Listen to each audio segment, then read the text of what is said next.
Our reading this morning comes from the New Testament book of Acts, and it's the story of Tabitha. She is an actual disciple, which meaning when referring to her, it's the only time in the Bible they use the female pronoun of the word disciple, the same word that they used to describe the 12 disciples, they use here to describe Tabitha. Down the road away in Joppa, there was a disciple named Tabitha, Gazelle in our language. She was well known for doing good and helping out. During the time Peter was in the area, she became sick and died. Her friends prepared her body for burial and put her in a cool room. Some of the disciples had heard that Peter was visiting in nearby Lydda, and they sent 2 men to ask if he would be so kind as to come over. Peter got right up and went with them. They took him into the room where Tabitha's body was laid out. Her old friends, most of them widows, were in the room mourning. They showed Peter pieces of clothing the Gazelle had made while she was with them. Peter put the widows all out of the room. He knelt and prayed. Then he spoke directly to the body. Tabitha, get up. She opened her eyes. When she saw Peter, she sat up. He took her hand and helped her up. Then he called in the believers and widows and presented her to them alive. When this became known all over Joppa, many put their trust in the Master. Peter stayed on a long time in Joppa as a guest of Simon the tanner. The word of God for the people of God. May the Spirit add a blessing or understanding of it.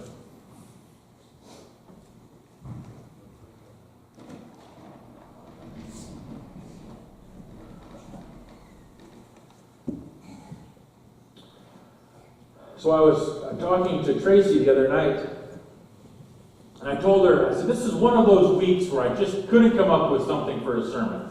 I didn't know if I had a topic to talk about. Nothing was really jumping out at me. And she, in the most loving and caring way she could master, looked at me and said, moron, Mother's Day, graduation. She may have let out the descriptive word there, but the look said it all. I was like, you're probably right.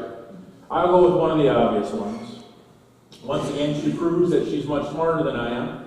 Now, if I could just get her to do a sermon one time, just once. So Mother's and Graduation Day are obviously good topics. Maybe, if we're lucky enough, I can weave both of them into this sermon and it'll make some sense how they go together. If not, we'll blame Tracy because it was her idea. A week and a half ago, I gave the baccalaureate sermon at Tri-Center. And I talked about advice, how kids at graduation time especially get all kinds of advice, right? Find a good school, chase your dreams, get a degree, learn a trade, stay out of trouble, study hard, come home on the weekends. All good advice, and especially on graduation, you get all kinds of advice. And you know who else is good at giving advice, of course? Moms, right? Brush your teeth. Always wear clean underwear. Yes, you need to wear deodorant. Yes, every day. No, red and orange don't match. Maybe that's what I hear in my house a lot. Be nice to your brother. Be nice to your sister. Video games will rot your brain.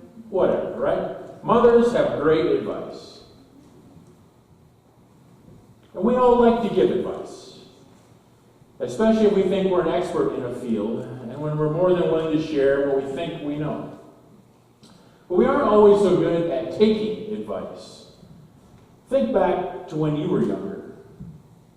Did you always listen to the advice that your parents gave? Or think about last week. Did you listen to the advice you got from a coworker, or a spouse, or a friend? We're really quick to give advice, but sometimes in taking advice, it's not as easy. But sometimes advice can be good. I think God and Jesus have some good advice for us, obviously, and I think we can get something from them reading about Tabitha today in the scripture readings. It is just a quick few 10 or 11 verses where Tabitha is mentioned, but it is a big deal because Tabitha, like I said, is listed as a disciple. They use the same word, just in a feminine way as they used to describe the 12 disciples. So she was a big deal in that new fledgling Christian movement.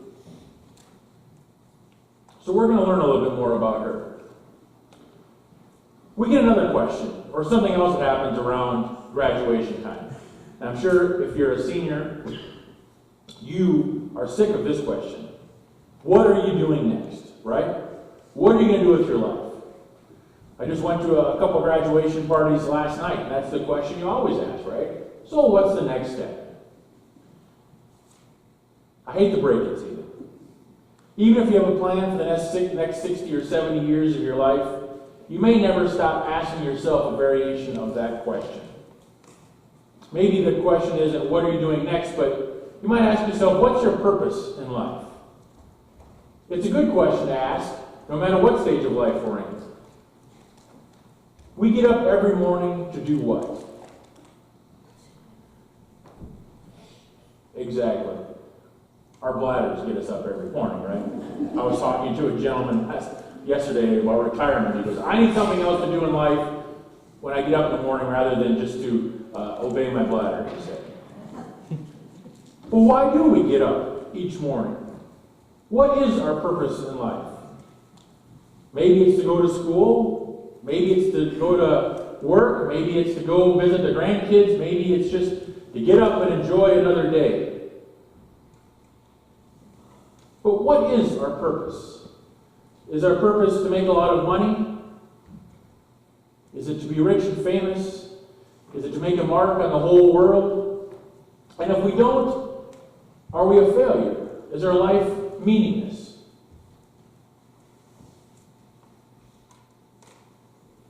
If we don't have a purpose in life, life can seem like a real drag. Kind of a monotonous tone, same thing over and over again. You may wonder what God has placed you here on earth to accomplish, right?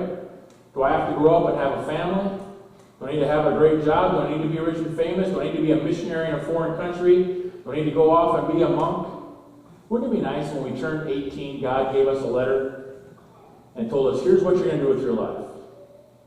Well, I suppose now it wouldn't be a letter. It might be an email. More likely it's a Snapchat, I suppose, or something like that. But if we were to get something and God said, here's what you're going to do. Maybe that'd be good, maybe it wouldn't be good to know what the future holds.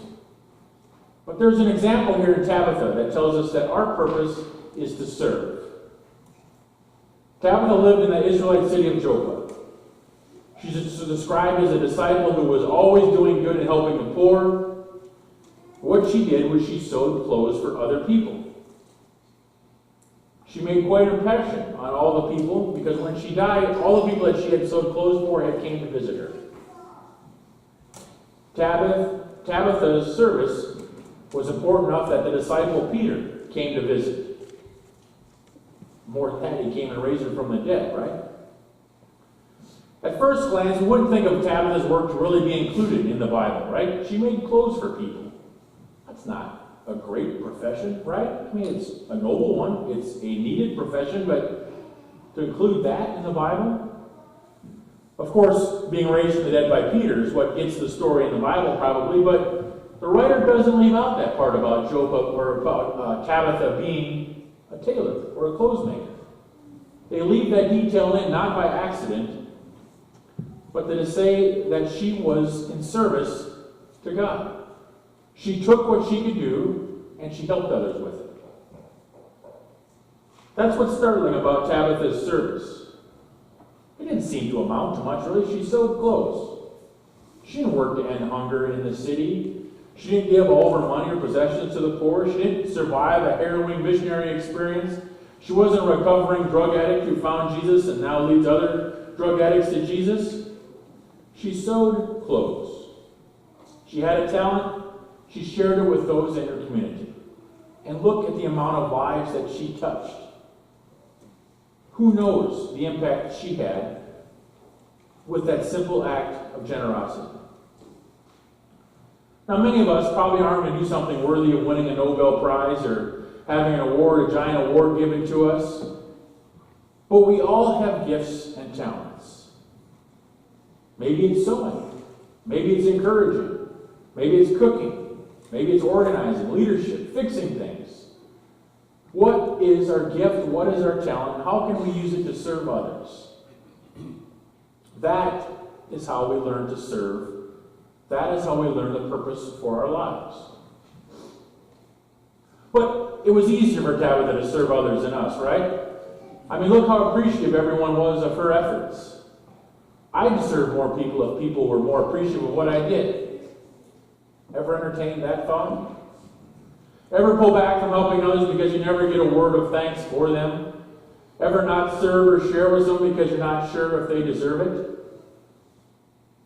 There's people that stop at the church. It runs in spurts. Sometimes it's 2 or 3 a month. Sometimes it isn't one for 6 months. And they're always asking for gas at Casey's. And I hear stories from my son is dead, I'm trying to get back for the funeral, to I am moving and I'm just out of gas. The stories are fantastic usually. They're sad and varied from one thing to another. And I wonder, quite often, is that true? Right? They seem to be told in sincerity. I also know that there are people that simply make it across the country by stopping at gas stations in small towns and filling up with the generosity of others. So it would be easy to say, no, I can't help you. But I always say yes to someone who wants to tank gas. I have said no to a few that come back again and again and again. But for the ones that ask once and move on, sure, it's yes. 1 out of 10 needs help? Maybe. So 9 people have just taken advantage of us or me and the generosity and gotten away with it. Sure. But our point is not to judge the person's worthiness. Our point is to share God's generosity and God's love with others. We don't share to the point where we're taken advantage of, but we don't stop and count the cost or count the worthiness of the other. I figured if 1 out of 10 needs help, I'll help, or I'll not help, or I'll help all 10, knowing 9 of it's probably wasted in order to help that 1, rather than say no and have that 1 miss the help that they truly need. If we don't serve because we aren't thanked enough, then the reason we're serving in the first place is to get thanks instead of get thanks. Instead of give thanks. Right? If we don't serve because we don't think the other person is worthy, then we're judging ourselves better than them, and frankly, better than Jesus. Because Jesus says, my command is this, love each other as I have loved you. There isn't a single time in the Bible where Jesus rejects anybody. Right? He's even nailed to the cross. Forgive them, Father, for they know not what they do. That's why we serve others. Because that Jesus has served us. Because he's opened up heaven for us. We don't do it to get recognized or to get thanks. We do it to give thanks to God and to Jesus. So Tabitha knew her life was to serve others. Through God's power, through her talent, she gave what she could. She sewed clothes. Not glorious, not earth-shattering, but the lives that she touched, who knows how that thanks and that love rippled through the community. An interesting part of that story, I wonder how Tabitha thought coming back to life. Obviously, sickness and death are a bad thing, but when we die, we go get to spend time with Jesus, right? No more sickness, no more needle pricks on the finger, no more mornings when the hands don't work because of arthritis, no more frustration with whatever life throws at us. You're up in the heavenly realm with Jesus, and all of a sudden, bam, you're back again here on earth. I wonder if Tabitha was happy, right? You just left on vacation. You found your favorite beach.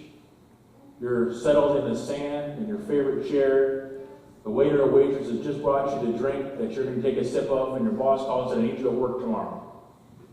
Right? We all answer that call happily and say, you bet, I'm on the next plane out of here. I just wonder how Tabitha responded to being brought back. But God had different plans, of course. He wanted to inspire others, share his love with others, and he used Tabitha in her life to do that. So what is our purpose? What advice can we give? Our advice, or my advice, would be find a way to serve. How can you take a talent that you have, a gift that you have, and share and give that to others? whatever that gift may be. Then you will find a purpose in your life. You will find a way to show and to share God's love, and you will make a giant difference in the world. You might not be able to see that difference, but the way you impact another life can lead to that life impacting another, and the ripple effect is exponential. So find a way to serve. Don't worry if you're going to be recognized. Don't worry if that person is worthy, because the only person we're worried about pleasing is Jesus. And that is why we serve, to give thanks for what he did for us.